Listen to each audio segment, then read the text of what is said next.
Farage. Nigel, what did you make of Jeremy Corbyn's speech? Is it a game changer?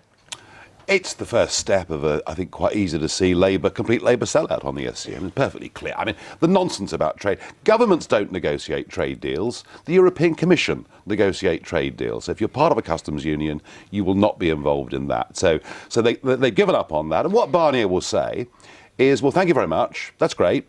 We're very happy with this.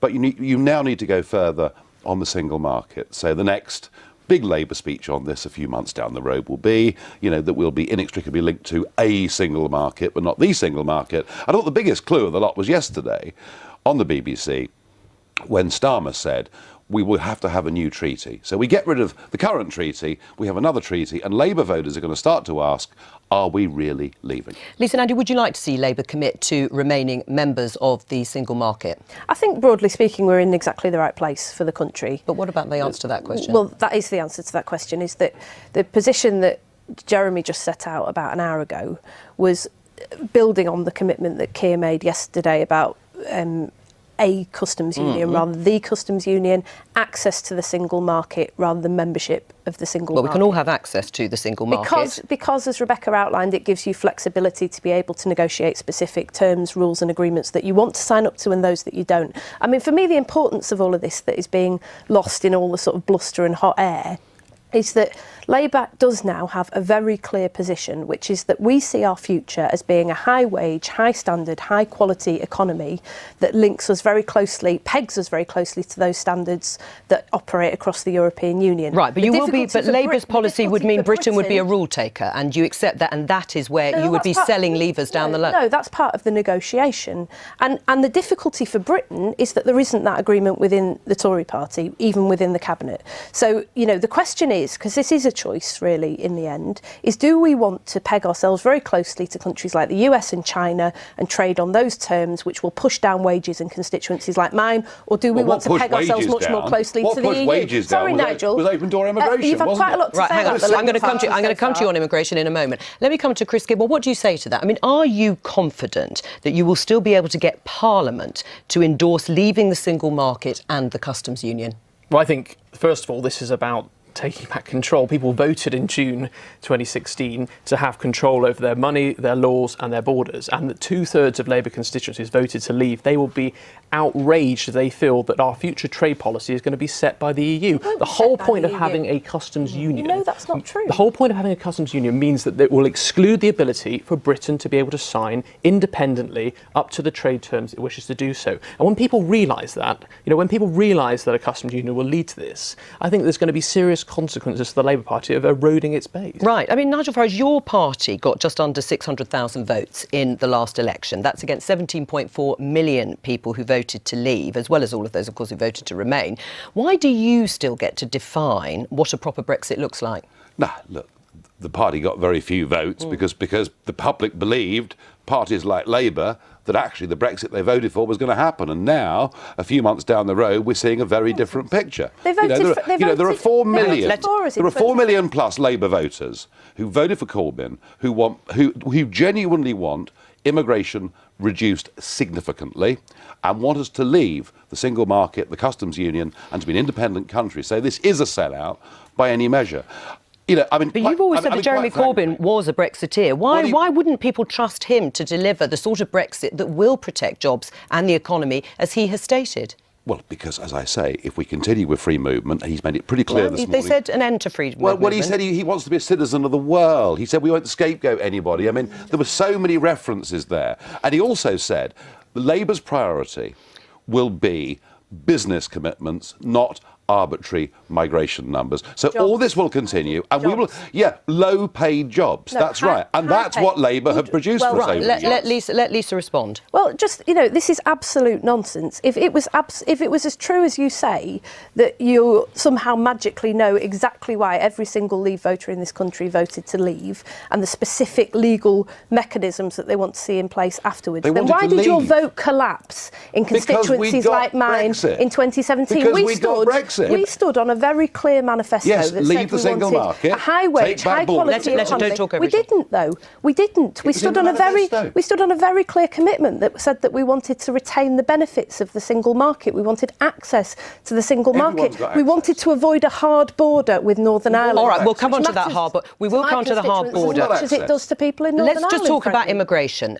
What do you understand by Rebecca Long-Bailey and what was said in the Labour manifesto, that there will be an end to freedom of movement, which is then followed by a new system, a fairer system, says Jeremy Corbyn, of managed migration? Well, I'm not part of the discussion internally behind the But scenes. what does it mean to you? What I imagine that this would mean, and where I imagine this is leading to, whether it's Tories negotiating it or Labour, is probably a system that looks a lot like work permits and visas, looking at the requirements to bring in skilled labour and non-skilled labour. And with the numbers coming specific down or sectors not? like the agricultural industry. Well, I think that's a bit of a red herring, to be honest, because if you start saying we'll set some kind of arbitrary target for numbers, then you're not looking at the interests of the economy. Right. I mean, in terms of knowing what people actually wanted about leaving the European Union, are you saying that there are going to be tens of thousands of very disappointed Labour leavers, that we're not going to be leaving the customs union if Labour... No, millions. Millions of Labour voters, very disappointed. I mean, this actually is the Conservative Party's big chance.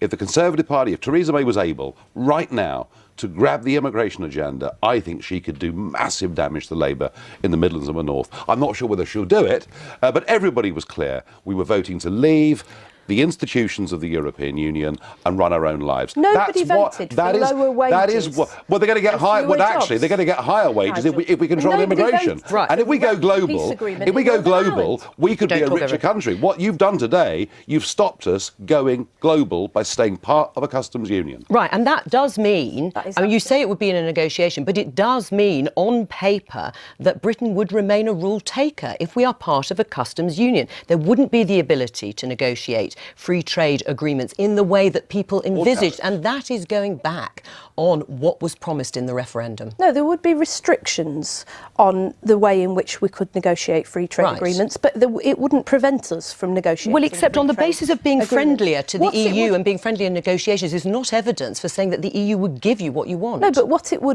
would entail, as Keir rightly was honest about yesterday, is that we would have to work very closely with other European countries in order to negotiate free trade agreements. Now, the truth is, sorry, Nigel, you've had a lot to say about this. Most of it nonsense. Let her finish, and I'll come back to you. And the truth, Nigel. the truth is, You're not telling the truth. You're not telling the truth.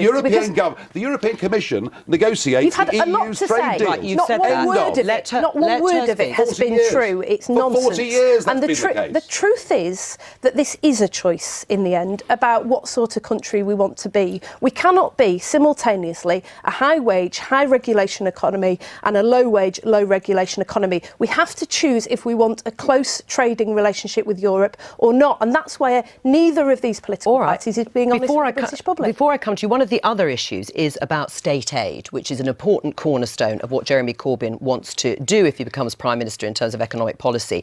Labour wants to undermine the principle of no state aid, which is a principle that is crucial to the internal EU market. Why and how? Well, actually, I disagree with that, and I slightly disagree with Rebecca in the way that it was characterised in that interview, because the truth is that if you look at countries like France, it is just simply not true to say that remaining within the European Union is a barrier to state aid.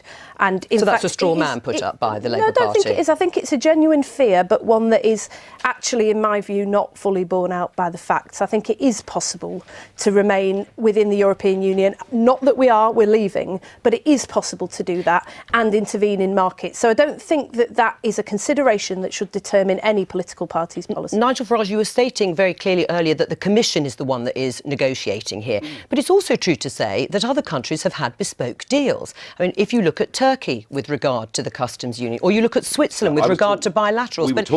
We were talking in the context there, Joe, of doing trade deals with the rest of the world. And it is the European Commission that does that. Actually, even as members of the European Union governments don't have that much say over it. So you cannot be in a customs union and exert very much influence on outside trade policy. That's a fact. However, I think what is very, very interesting, there's one thing for certain if we stay in a customs union: food will stay expensive, because the other thing that a customs union does, it determines the tariffs that are put on imports from the rest of the world on items like shoes, food, bras, the things actually that the poorest families spend the biggest part of their incomes on. Those things will stay expensive if we stay in a customs union, and that's something that Labour voters need to understand. What do you say to that? Because it was also a line from Jacob Rees-Mogg, the Tory MP. But essentially what Nigel's arguing for is a vision of Britain in which wages in constituencies like mine fall, and that means that, relatively speaking, prices are higher anyway. So I think the idea that UKIP are suddenly the champion... Cheaper food would the be a champion good thing of the poor... For those on lower incomes... It's not true. Food reduced by £20 a week for those on lower incomes for an average family would be a very good thing. And Nigel, what I would say to you is that actually that is the difference between the customs union and a customs union, which you just mixed up in that answer. Because a customs union enables you to negotiate. No, it doesn't. Yes, it does. You're either part of a legal entity called a customs union, or you're not. And that is also part of the argument around the single market. And Lisa, now, would you not accept... I mean, Keir Starmer implied that, in effect, it would be the customs union. No, a customs union. Well, in effect, it would be as closer. I see what you mean. So we're looking to mirror very closely those terms so that we can have frictionless trade and help to move us forward to solving the problem that we've created in Northern Ireland. And that seems to me to be a thoroughly good thing. Nigel Farage, thank you very much. We will make America great again.